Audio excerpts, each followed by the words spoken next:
So we're at week 6 of our 8-week series entitled Revision, where we are seeking to consider where God is calling us in this next chapter of our church's life. And what I'd like for us really to spend most of our time considering this morning is a fairly basic question, and that is, what do we want to do with our lives? I'm sure it's a question that's occurred to all of us at different times. If we think about it for a moment, we realize we only have so much time here on this earth, average about 80, sometimes more, sometimes less. And we realize with that time, there's only so much energy we have, so many things we can do, so much that we can give attention to. I remember sometimes I've heard friends, if they really didn't like a movie, say, that's 2 hours of my life I will never get back.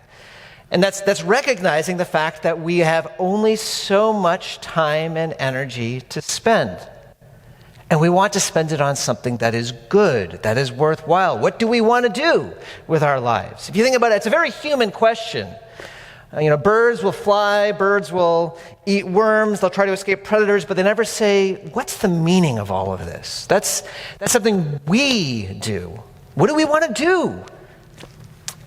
It's a question in some ways we especially ask when we are younger, right? When we're seeing kind of all of life before us and we don't yet know what our job is going to be or what a lot of things are going to be. And we're trying to figure out who we want to be, what we want to do. And then as we get older, it kind of feels like that question moves to the background because, well, decisions have already been made. We start having a career. For some of us, we have a family. And it seems like we stop asking that big question and we're most just trying to keep up, like making sure that the work project gets finished, the kid's appointment isn't forgotten, the bill gets paid, the email gets responded to, and that's everything. But there's something I think actually about this past year that has brought that question up again because everything has been interrupted. I was reading recently an interesting story. It felt like it almost came straight out of the movies of a woman who had gotten in a car crash and as a result had complete amnesia, like the very thing you always see in TV, that she could not remember anything. And there were months of rehabilitation for her to start kind of coming back into herself. And as she started doing that, and she remembered everything eventually, still she was a different person. She prioritized her relationships differently. Her rhythms of life became different. She became more outgoing, less concerned about how people viewed her. And some people who knew her said, well, it's because of the bump. Her head changed. But she said, that's not really what it was. It was the interruption. Suddenly, for a couple of months, everything was suspended, and I began to think about who I want to be and what I want to do with my life. And so her life was changed. And there is a real sense, I believe, that is the question that we are being posed with right now. We have experienced, with all of its pain, a major interruption. Everything has been kind of thrown up in a way where it felt chaotic. And now we have this moment where we're looking into the future of putting back together our life, and we have to ask this question. Because for many of us, our lives weren't working so well for us, were they? For many of us, we were feeling overly tired, overly overwhelmed, and not sure that we were getting where we wanted to go with life. And so now we have this question posed to us. What do we actually want to do? We will probably not get a moment like this again. And so it's worth considering. Now, it might surprise you to hear that the Bible actually spends a lot of time talking about this question of what do we want to do with our lives. It's just we don't realize it because we don't recognize that the answer to the question, according to the Bible, of what do I want to do with my life is worship. We don't think of this because I think oftentimes when we are thinking about worship, we think in terms of an event. So if you're more traditionally minded, maybe when you think of worship, you think of cathedrals and you think of kneeling and you think of choirs. Or maybe if you're more kind of contemporary, when you think of worship, you think of hands being raised and euphoric music of praise. And both of those, to be sure, are expressions of worship. But the Bible is clear that worship is not an event, it is a posture. Worship is the devotion of ourself to someone or something. It is how we answer the question, what do I want to do with my life? We see that in one of the most important New Testament passages about worship, the second one that Jennifer read from Romans 12. You have this image, perhaps you noticed it, of presenting our bodies as a living sacrifice, which, I don't know, kind of feels very foreign, very gruesome almost, but let's just think about it for a moment. So our bodies kind of represent our lives. Our body is where our heart is beating. Our body is where we find our energy, our focus. It is kind of like the sum of all that we can do and all that we can give. So to present our bodies as a living sacrifice is an image of us spending ourselves. It's an image of us giving all that we have to someone or something. It is a very tangible image of us doing something with our lives. Offering your body as a living sacrifice is another way of saying this is what you want to do with yourself and your life. And notice what Paul calls it. Right after he talks about offering your body as a living sacrifice, he says, this is your true worship. Worship is whatever we spend ourselves on. Worship is a matter of devoting ourselves to someone or something. Worship is whatever your answer is to the question, what do I want to do with my life? Which means worship is not just a Christian thing. Worship is not just a spiritual thing. Worship is a human thing. Everyone worships. Now, maybe that doesn't seem like it describes you. Maybe you're saying, I'm honestly not that deep. I don't have this big life plan. I'm just wanting to make, honestly, myself happy. But let me say that is still answering the question, because let me ask you, what is it that you look to make yourself happy? However you answer that question is what you are offering yourselves as a living sacrifice to. However you answer the question, this will make me happy, is the same answer to the question of what do I want to do with my life? It is an answer of worship. We all worship all the time. The only question is, are we worshiping the right thing?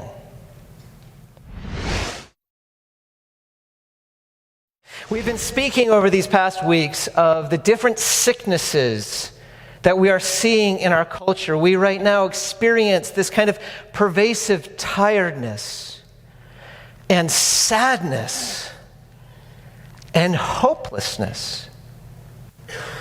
And a big part of the reason is that we are giving ourselves to things that consume us, to things that were never meant to satisfy. We become less and less human when we give our everything to that which is not worthy of it.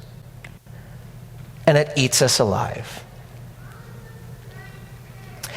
And this is where we get to, in some ways, the thesis that's operating throughout this series, and that is the hope for all that ails our world is found in the gospel as it is at work in the church. Because the gospel tells us that in the death and resurrection of Jesus, God heals us in this as well.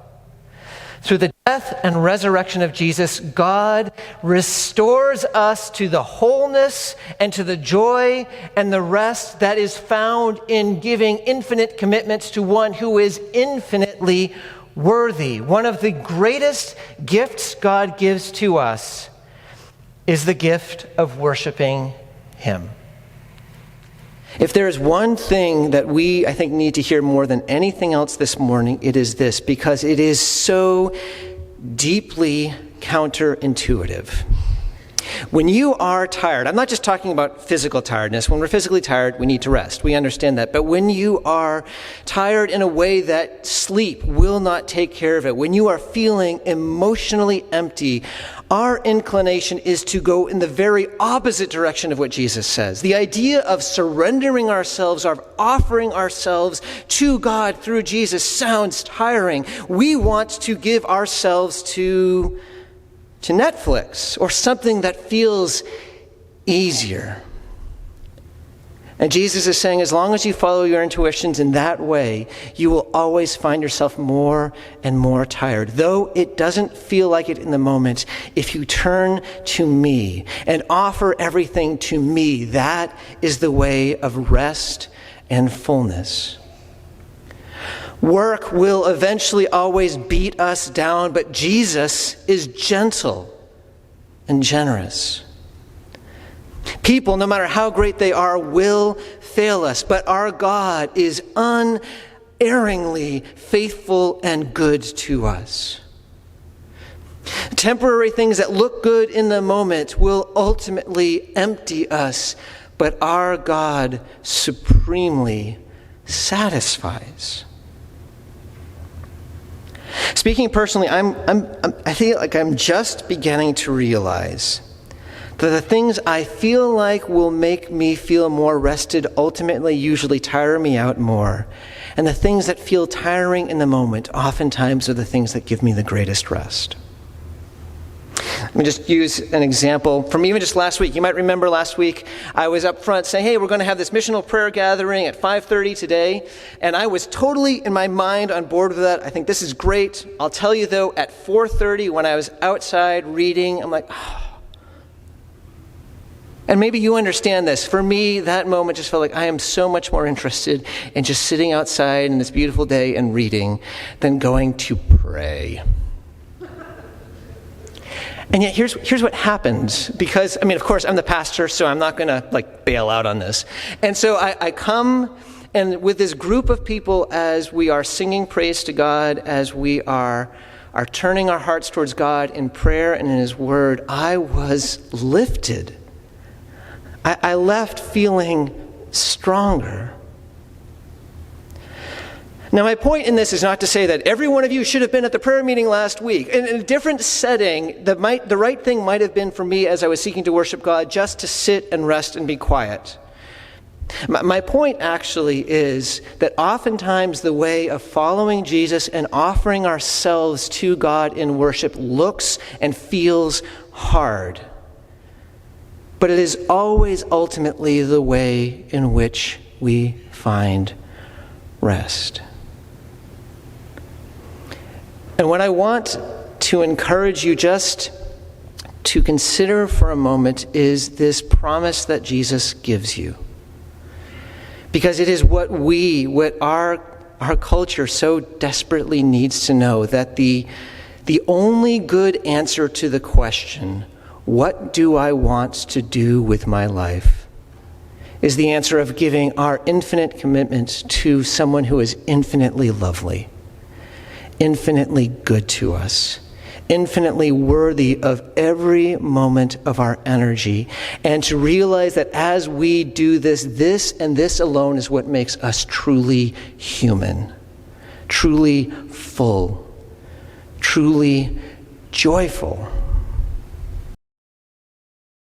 In our remaining time, I know we've been just kind of talking more generally about this idea of offering ourselves, our bodies as a living sacrifice in worship. I want to just end with kind of 3 slightly more practical descriptions of how we might go about pursuing this life of more and more leaning in to worship of our God. And to make it memorable, I'll make them rhyme. So I want to encourage us to organize, to prioritize, and to recognize.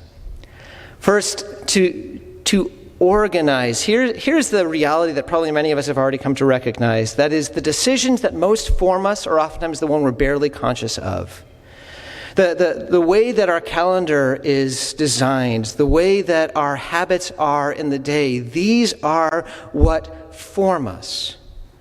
And so if we really want to know what it is to offer our bodies as a living sacrifice, to experience the rest that is found in worship through Jesus, we need to see our calendar planning and our daily habits as an expression of our worship. If we are meant to offer our bodies as a living sacrifice, that also includes us offering our calendars as a living sacrifice.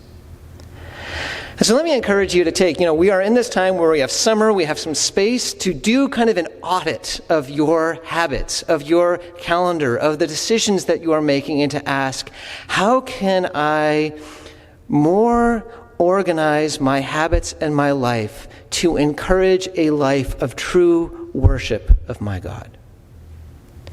Perhaps this is something that you could spend some time writing about, or maybe talking with a friend about, or if you're married, you can talk with your spouse. If you're looking for kind of more concrete ways of doing this, there's a great book called The Liturgy of the Ordinary by Tish Harrison Warren, and it's all about just thinking about how do we organize our habits to turn us in worship of God. That would be a great place to start. But let me just say, if you don't step back sometime to think about this, do you think that your life will accidentally fall into worship of God? And if you don't set aside time now, when is the better time to be able to think this through? Let me encourage you, as I am thinking it through myself, to think through how can you organize your lives in such a way for it to be conducive to living in worship towards God. Organize. Second, I want to encourage us to do, this is an example of doing what you are already doing, and that is to prioritize our Sunday morning gathering, even in moments such as this where it is a bit steamy. So yes, we have already been saying that all of life is worship. Everything is worship. And yet, what we are doing here right now, though it might not feel like it at times, is the high point. And the reason is because you and I were meant to worship together. Worship was meant to be communal. In fact, I don't know if this surprises you, but so often when we are trying to figure out what it looks like to offer ourselves to God, God says, here's how you can worship me best, by serving each other. So if we were to continue in Romans 12, right after this language of worship, then Paul says, okay, so here's what this means. You are all the body of Christ. Each of you need to bring your gifts in service to each other. That's how you worship God. Or Hebrews has similar kind of language when it talks about, says, do not neglect to do good and to share what you have with others. And listen to this, for such sacrifices are pleasing to God. Notice that sacrifice language. It's saying the way that we show our love for God and worship to God is as we share with others. Or Ephesians says, and this one I always found a little bit awkward because it says we're supposed to sing psalms, hymns, and spiritual songs to one another. And for me, I was like, okay, this is odd. Are we going to all just look at each other while we're singing? I don't think that's the point. The point is that as you and I sing, we are lifting each other up. As we sing, as we're praising God, what we're doing is we're also encouraging others to praise God. There is something communal where the way we love God is by loving others. And so that means the supreme expression of worship is when we gather together as this potluck, like we talked about a couple weeks ago, with all of us bringing what we have to serve each other as we worship God together. This is why Hebrews says, don't neglect the weekly gathering, because you need this. This is also the way that God continues to train us. In some ways, you can think of this as our weekly spin class for worship. Where every week we are being trained. We might feel like we have a hard time with praying, but then we get to come together and we're lifted up on each other's prayers and we're strengthened in prayer. We might feel like we have a hard time sometimes hearing God, but then we come together and we're part of this large group where we're all working to hear God. We might feel sometimes we struggle with pride, but then we gather together here and we humble ourselves in confession. Everything we are doing is part of God training us together, preparing us so that we can continue to live lives of worship throughout the week. And so the simple point here is just, if we truly take seriously this call to offer our bodies as a living sacrifice, we need to prioritize our Sunday morning gathering as we are doing. And finally, let me conclude, not only organize and prioritize, but recognize. And here I want to return to the theme that we've already said. Recognize that worship is a gift, not an achievement. Recognize that it is not us who are dragging ourselves up to God, kicking and screaming, but it is our God who comes down and gathers us in his arms and brings us to himself. This is why our service always begins with the call to worship, because it is a reminder that our God is the one who initiates and draws us to himself. Now, this has important implications for every aspect of life, but since we're pretty much out of time, I want to just zero in on how that should affect the way that we think of even Sunday morning. I was reminded not too long ago of a pastor that I heard speak saying that, said that, for 10 years, he was about this job of kind of every Sunday morning trying to whip himself up and whip the congregation up into this kind of emotional point so that they, with their experience of happiness or that kind of thing, could be ready to worship God. And I wonder if you know what he's talking about. Do you ever have that feeling that, okay, I have to get my mind right, I have to get my mood right, I have to get myself right if I'm supposed to be worshiping God this morning? And at a certain point, here's what he concluded. He said, I am weary, and I am tired, and I've come to see that the center is all wrong. See, when you gather, it is not us who drives ourselves up to God. It's God who lovingly carries us to himself.